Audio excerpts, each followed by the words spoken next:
ಸರ್ಕಾರಿ ಜಾಗಗಳಲ್ಲಿ ಕಾರ್ಯಕ್ರಮ ಮಾಡಬೇಕಾದ್ರೆ ಅದೇನು RSS ಅಂತೇನೂ ಇಲ್ಲ. ಯಾರೇ ಮಾಡಬೇಕಾಗಿದ್ರು ಕೂಡ ಕಾಂಗ್ರೆಸ್ಸು, RSS ಅಥವಾ ಇನ್ಯಾವುದನ್ನು ನಮ್ಮ ಯೂತ್ ಕಾಂಗ್ರೆಸ್ಸು ಅಥವಾ ಇನ್ಯಾವುದೋ ಸಂಘ ಸಂಸ್ಥೆಗಳು ಮಾಡಬೇಕಾದ್ರೆ ಸರ್ಕಾರಿ ಅನುಮತಿ ಬೇಕು ಅಂತ ಹೇಳಿದ್ವಿ. ಅದರ ಮೇಲೆ ಸಿಂಗಲ್ ಬೆಂಚಲ್ಲಿ ಅದನ್ನು ಒಪ್ಪಿರಲಿಲ್ಲ. ಡಬಲ್ ಬೆಂಚು ಮತ್ತು ಸಿಂಗಲ್ ಬೆಂಚ್ಗೆ ಅಪೀಲ್ ಹಾಕ್ಕೊಳ್ಳಿ ಅಂತ ಹೇಳಿದ್ದಾರೆ. ಅಪೀಲ್ ಹಾಕ್ಕೊಂಡ್ರೆ ಆಯಿತು. ಈಗ ಮೊನ್ನೆ ಒಂದು ಸರ್ಕ್ಯುಲರ್ ಮೇಲೆ ಮಾಡಿದ್ವಿ. ಸರ್ಕ್ಯುಲರ್ ಮೇಲೆ ಮಾಡೋ ತಪ್ಪು ನಾವು ಇದ್ರೆ ಕಾನೂನು ತಿದ್ದುಪಡಿ ತರಬೇಕು. ಇದೇನು ನಾವೇನು ಹೊಸದಾಗೇನು ಮಾಡಿರಲಿಲ್ಲ. ನಾವು ಹಿಂದೆ ಜಗದೀಶ್ ಶೆಟ್ಟರ್ ಅವರು ಮಾಡಿದಂಥ ಒಂದು ಸರ್ಕ್ಯುಲರ್ ಅದು. ಜಗದೀಶ್ ಶೆಟ್ಟರ್ ಅವರು ಮುಖ್ಯಮಂತ್ರಿಗಳಾಗಿ ಅವರಿದ್ದಂಥ ಸಂದರ್ಭದಲ್ಲಿ ಶಾಲಾ ಕಾಲೇಜುಗಳ ಆವರಣದಲ್ಲಿ ಯಾವುದೇ ಸಭೆ ಸಮಾರಂಭ ನಡೆಸಬೇಕಾಗಿದ್ದರೆ ಅನುಮತಿ ಬೇಕು ಅಂತ ಹೇಳಿದರು. ಅದನ್ನೇ ನಾವು ಮುಂದುವರಿಸಿದ್ದೇವೆ.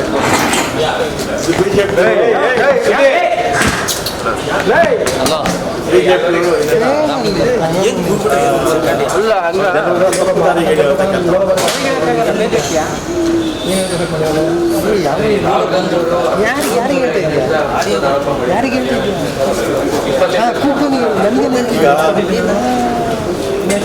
ಒಂದು ವೋಟ್ ಚೋರಿ ಅನ್ನೋದು ಮತಗಳ ಅದೇನು ಹೊಸದೇನಲ್ಲ. 2014 ಕೂಡ ನಮ್ಮ ದೇಶದಲ್ಲಿ ಇದು ಪ್ರಾರಂಭ ಆಗಿದೆ. 2019, 2024, 2024 ಎಲ್ಲ ಚುನಾವಣೆಯಲ್ಲೂ ಕೂಡ ಬಿಜೆಪಿಯವರು ಕುತಂತ್ರ ಮಾಡಿ ಮತ್ತು ಇತ್ತೀಚೆಗೆ ಎಲೆಕ್ಷನ್ ಕಮಿಷನ್ ಅಂತೂ ಅವ್ರ ಜೊತೆ ಶಾಮೀಲಾಗಿ ಇದನ್ನು ವ್ಯವಸ್ಥಿತವಾಗಿ ಮಾಡ್ತಾ ಇದ್ದಾರೆ. ಈಗ ಉದಾಹರಣೆಗೆ ಮೊನ್ನೆ ಮಹಾರಾಷ್ಟ್ರ ಚುನಾವಣೆಯಲ್ಲಿ ನಮಗೆ ಅಂದರೆ ನಮ್ಮ ಮಿತ್ರ ಪಕ್ಷಗಳಿಗೆ 30 ಸ್ಥಾನ ಬಂತು ಪಾರ್ಲಿಮೆಂಟಲ್ಲಿ. BJP ಮಿತ್ರ ಪಕ್ಷಗಳಿಗೆ ಪಾರ್ಲಿಮೆಂಟಲ್ಲಿ 18 ಸ್ಥಾನ ಬಂತು. ಯಾವಾಗ ನಮಗೆ 30 ಸ್ಥಾನ ಬಂತು, ಕಾಂಗ್ರೆಸ್ಸು ಮತ್ತು ಶರದ್ ಪವಾರ್ ಪಕ್ಷ ಮತ್ತು ಶಿವಸೇನೆ ಹಾಕೋರು ಉದ್ಧವ್ ಠಾಕ್ರೆ ಅವರ ಪಕ್ಷ 30 ಸ್ಥಾನ ಬಂತು. ಅಸೆಂಬ್ಲಿನಲ್ಲಿ ನಾವು ಗೆಲ್ತೀವಿ ಅಂತ ಹೇಳಿ ಅಲ್ಲೂ ಕೂಡ ಇದೇ ಕೆಲಸಗಳನ್ನ ಮಾಡಿದ್ರು. 3 ತಿಂಗಳಲ್ಲಿ ತಪ್ಪಿರುತ್ತಾಯಿತು. ಅಸೆಂಬ್ಲಿನಲ್ಲಿ ಅವರ ಮಿತ್ರ ಪಕ್ಷಗಳು 200 ಸ್ಥಾನಕ್ಕೆ ಮೇಲೆ ಬಂತು. 18 ಸ್ಥಾನ ಪಾರ್ಲಿಮೆಂಟಲ್ಲಿ ಗೆದ್ದಿದ್ದವರಿಗೆ, ನಮಗೆ 30 ಸ್ಥಾನ ಗೆದ್ದಿದ್ದವರಿಗೆ 60-70 ಬಂತು. ಇದೆಲ್ಲದಕ್ಕಿಂತ ಇಂಪಾರ್ಟೆಂಟ್ ಏನಂದರೆ ಮಹಾರಾಷ್ಟ್ರ ವಿಧಾನಸಭೆ ಚುನಾವಣೆ ನಡೆದಂಥ ಸಂದರ್ಭದಲ್ಲಿ ನಾಂದೇಡ್ ಅಂತ ಒಂದು ಪಾರ್ಲಿಮೆಂಟ್ ಕ್ಷೇತ್ರ ಇತ್ತು. ಅಲ್ಲಿ ಬೈ ಎಲೆಕ್ಷನ್ ಆಯಿತು ಬೇರೆ ಯಾವುದೋ ಕಾರಣದಿಂದ.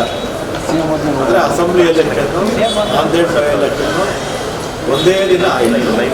ನಾಂದೇಡ್ ಬೈ ಎಲೆಕ್ಷನ್ನಲ್ಲಿ ಕಾಂಗ್ರೆಸ್ ಪಕ್ಷದ ಅಭ್ಯರ್ಥಿ 2 ಲಕ್ಷ ಮತಗಳಿಂದ ಗೆಲ್ತಾರೆ. ಅದೇ ದಿನ ಅಸೆಂಬ್ಲಿ ಚುನಾವಣೆ. ಅಲ್ಲಿ ಒಂದು ಲೋಕಸಭಾ ಕ್ಷೇತ್ರಕ್ಕೆ 6 ವಿಧಾನಸಭೆ ಕ್ಷೇತ್ರ ಇರುತ್ತೆ. 6ಕ್ಕೆ 6 ಕೂಡ ಕಾಂಗ್ರೆಸ್ ಒಂದು ಗೆಲ್ಲಲ್ಲ. ಕಾಂಗ್ರೆಸ್ ಮಿತ್ರ ಪಕ್ಷಗಳು ಒಂದು ಗೆಲ್ಲಲ್ಲ. 2 ಲಕ್ಷ ಮತಗಳಿಂದ ಕಾಂಗ್ರೆಸ್ ಅಭ್ಯರ್ಥಿ ಪಾರ್ಲಿಮೆಂಟಲ್ಲಿ ಗೆಲ್ತಾರೆ. ಆವತ್ತೇ ಓಟು ಅದೇ ಜನ ಅಸೆಂಬ್ಲಿ ಎಲೆಕ್ಷನ್ನಲ್ಲಿ 6ಕ್ಕೆ 6 ಕೂಡ BJP ಮಿತ್ರ ಪಕ್ಷಗಳು 25,000-30,000 ಇಲ್ಲಿಗಲ್ ಗೆಲ್ತಾರೆ. ಇದಕ್ಕಿಂತ ನಿದರ್ಶನ ಇನ್ನೇನು ನಾವು ಹೇಳೋಕ್ಕಾಗಲ್ಲ. ಸರ್, ಜನಗಣಮನ ರಾಷ್ಟ್ರಗೀತೆ ಒಂದೇ ಮಾತ್ರ ರಾಷ್ಟ್ರಗೀತೆ ಆಗಬೇಕಾಗಿತ್ತು. ಅವು ಜನಗಣಮನ ಏನಿದೆ ಅದು ಬ್ರಿಟಿಷರನ್ನ ವೆಲ್ಕಮ್ ಮಾಡೋದಕ್ಕೆ ಅಂತ ಮಾಡಿದಂಥ ಸಾಂಗ್ ಅಂತ ಬ್ರಿಟಿಷ್ನವರು ನಮ್ಮ ದೇಶ ಬಿಟ್ಟೋದ್ರು.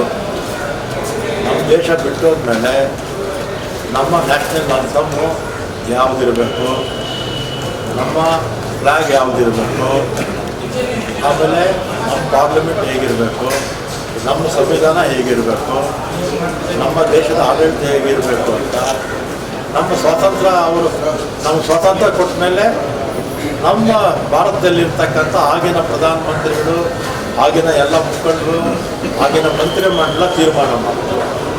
ಇದು 80 ಹತ್ತತ್ರ 78 ವರ್ಷ ಆದಮೇಲೆ ಬಿ ಜೆ ಪಿಯವರಿಗೆ ಇವತ್ತು ಜ್ಞಾನೋದಯ ಆಗಿದೆ. ಅದು ಬ್ರಿಟಿಷ್ನವರು ಏನೋ ಅವರಿಗೆ ಮನವೊಲಿಸೋದಕ್ಕೆ ಅಂತ ಏನೋ ಬ್ರಿಟಿಷ್ನವರ ಏನು ಜನಗಣ ಮಾಡೋದ್ರಿಂದ ತಪ್ಪೇನಿದೆ ಅಂತ ನನಗೇನೋ ಗೊತ್ತಾಗ್ತಿಲ್ಲ. ಆಮೇಲೆ ಒಂದೇ ಮಾತರಮ್ಮ ಇವ್ರು ಹೇಳ್ತಾರೋ ಇನ್ನೂ ಗೊತ್ತಿಲ್ಲ, ಯಾರು ಬಿ ಜೆ ಪಿಯವರು ಬಳಸ್ತಾರೋ ಏನೋ ಗೊತ್ತಿಲ್ಲ. ನಮ್ಮ ಕಾಂಗ್ರೆಸ್ ಪಕ್ಷದಲ್ಲಿ ನಮ್ಮ ಸೇವಾದಳ ಇದೆಯಲ್ಲ, ಎಲ್ಲ ಕಾರ್ಯಕ್ರಮದಲ್ಲೂ ಕೂಡ ನಾವು ಒಂದೇ ಮಾತರನ್ನ ನಾವು ಹೇಳ್ತೀವಿ. ಕಾಂಗ್ರೆಸ್ ಪಕ್ಷದ ಎಲ್ಲ ಕಾರ್ಯಕ್ರಮಗಳಲ್ಲಿ, ಅದರಲ್ಲಿ ವಿಶೇಷವಾಗಿ ಸೇವಾದಳದ ಕಾರ್ಯಕ್ರಮದಲ್ಲಿ ಒಂದೇ ಮಾತನ್ನು ನಾವು ಯಾವತ್ತೂ ಆಡಿಸ್ತೀವಿ. ಇವರು ಬಿ ಜೆ ಪಿಯವರು ಒಂದೇ ಮಾತ್ರ ಮಾಡ್ತಾರೋ ಇಲ್ಲೋ ಗೊತ್ತಿಲ್ಲ. ಆಮೇಲೆ 78 ವರ್ಷ ಆಯಿತು, ಈಗಲೂ ಕೂಡ ಗಾಂಧಿಯವ್ರ ಬಗ್ಗೆ ಅಪಪ್ರಚಾರ ಮಾಡೋದು, ನೆಹರು ಅವ್ರ ಬಗ್ಗೆ ಅಪಪ್ರಚಾರ ಮಾಡೋದು, ಕಾಂಗ್ರೆಸ್ ಬಗ್ಗೆ ಅಪಪ್ರಚಾರ ಮಾಡೋದು, ಸರ್ದಾರ್ ವಲ್ಲಭಭಾಯ್ ಪಟೇಲನ್ನ ಪ್ರಧಾನಮಂತ್ರಿ ಆಗಬೇಕಾಗಿತ್ತು ತಪ್ಪಿಸ್ಬಿಟ್ಟು ಅಂತ ಹೇಳೋದು. ಇದೇ ಸರ್ದಾರ್ ವಲ್ಲಭಭಾಯ್ ಪಟೇಲ್ ಅವರೇ ಇವರಿಗೆ RSSನ ನಿಷೇಧ ಮಾಡಿದರು. ಆಮೇಲೆ ಸ್ವಾಮಿ ವಿವೇಕಾನಂದರ ಬಗ್ಗೆ ಹೇಳ್ತಾರೆ. ಸ್ವಾಮಿ ವಿವೇಕಾನಂದ ಜಾತ್ಯತೀತ ವ್ಯಕ್ತಿ, ಇವ್ರು ನೋಡಿದ್ರೇ ಆಗ್ತಿರ್ಲಿಲ್ಲ ಅವರು. ಮತ್ತು ಈ ಥರದ ಚರಿತ್ರೆಯನ್ನು ಕೆತ್ತುವ ಕೆಲಸ, ಚರಿತ್ರೆಯನ್ನು ತಿರುಚುವ ಕೆಲಸ ಅಂತ ಬಿ ಜೆ ಪಿಯವರು ಮೊದಲಿಂದಲೂ ಮಾಡ್ಕೊಂಡು ಬರ್ತಾ ಇದ್ದಾರೆ, ಇವತ್ತು ಕೂಡ ಮಾಡ್ತಾರೆ. ಅವ್ರು ವಾಟ್ಸಪ್ ಗುಂಪೇ ಇದೆಯಲ್ಲ ದೇಶದಲ್ಲಿ, ನಮ್ಮ ರಾಜ್ಯದಲ್ಲಿ ಸುಮಾರು ಒಂದು 700 ಜನಕ್ಕೆ ಇಟ್ಕೊಂಡಿದ್ದಾರೆ ಸುಳ್ಳು ಸುದ್ದಿಗಳನ್ನು ಹಬ್ಬಿಸೋದಕ್ಕೆ. ಒಂದೇ ಮಾತ್ರ ಬಗ್ಗೆ ನಮಗಿದ್ದಷ್ಟು ಗೌರವ ಬಿ ಜೆ ಪಿಯವ್ರಿಗೆ ಇಲ್ಲ. ಜನಗಣಮನ ಬಗ್ಗೆ ಅಷ್ಟೇ, ಇಡೀ ದೇಶ ಯಾರೂ ಕೂಡ ಅದ್ರ ಬಗ್ಗೆ ಅಪಪ್ರಚಾರ ಎತ್ತಿಲ್ಲ. ಇವತ್ತು ಕಾಗೆ ಇರೋರು ಅದ್ರ ಬಗ್ಗೆ ಅಪಪ್ರಚಾರ ಎತ್ತಿದೆ.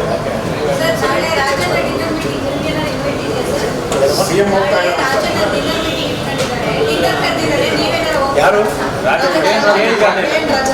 ರಾಜಣ್ಣವರು ನಮಗೇನು ಕರೆದಿಲ್ಲ.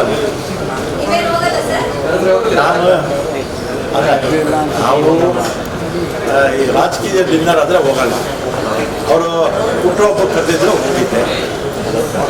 ಆಮೇಲೆ ಅವರ ಕ್ಷೇತ್ರದಲ್ಲೇ ಶನಿವಾರ ಒಂದು ನಮ್ಮ ಇದಿದೆ RTO ಆಫೀಸು ಫೌಂಡೇಶನ್ನು ಮತ್ತು ನಮ್ಮ ಟ್ರ್ಯಾಕ್ ಟ್ರ್ಯಾಕ್ ಇರುತ್ತಲ್ಲ, ವೆಹಿಕಲ್ ಟ್ರ್ಯಾಕ್ಸ್ ಬಂದು ಎರಡೂ ಮುಸ್ಲಿಂ ಪೂಜೆ ಇದೆ, ಅದಕ್ಕೆ ಹೋಗ್ತಾ ಇದ್ದೀನಿ. ಊಟಕ್ಕೆ ನಮ್ಮದಿಲ್ಲ, ಅದು ಅವರ ಕ್ಷೇತ್ರದ ಕಾರ್ಯಕ್ರಮ. ಅವ್ರು ಹುಟ್ಟುಹಬ್ಬಕ್ಕೆ ಹೋಗಿದ್ದೆ.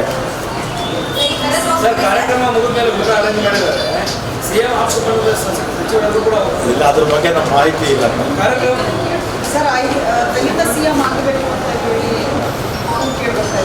ಅದೆಲ್ಲ ಮಾತಾಡೋದಿಲ್ಲ. ನಾನು ಡೆಲ್ಲಿಗೆ 2 ವರ್ಷದಲ್ಲಿ ಹೋಗಿರೋದು 2 ಸಲ. ಒಂದು GST ಬಗ್ಗೆ ನಾವು ಪ್ರೊಟೆಸ್ಟ್ ಮಾಡಿದ್ವಲ್ಲ, GST ಬಗ್ಗೆ ಪ್ರೊಟೆಸ್ಟ್ ಮಾಡಿದ್ವಲ್ಲ, ಆವತ್ತು ಒಂದಲ್ಲಿ ಹೋಗಿದ್ದೆ. 2ನೇ ಸಲ ನಮ್ಮ ಎಲೆಕ್ಟ್ರಿಕ್ ಬಸ್ ಬಗ್ಗೆ ಒಂದು ಮನವಿ ಕೊಡೋದಕ್ಕೆ ಕುಮಾರಸ್ವಾಮಿ ಮೀಟ್ ಮಾಡೋಕ್ಕೆ ಹೋಗಿದ್ದೆ. 2.5 ವರ್ಷದಲ್ಲಿ ನಾನು ದೆಹಲಿಗೆ ಹೋಗಿರೋದು 2ನೇ ಸಲ.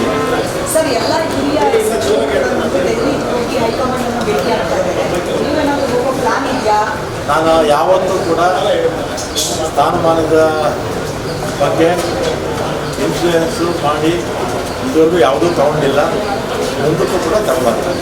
ಅದರ ಅರ್ಹತೆ ಇದ್ದರೆ ಕೊಡ್ತಾರೆ, ಇಲ್ಲ ಅಂದರೆ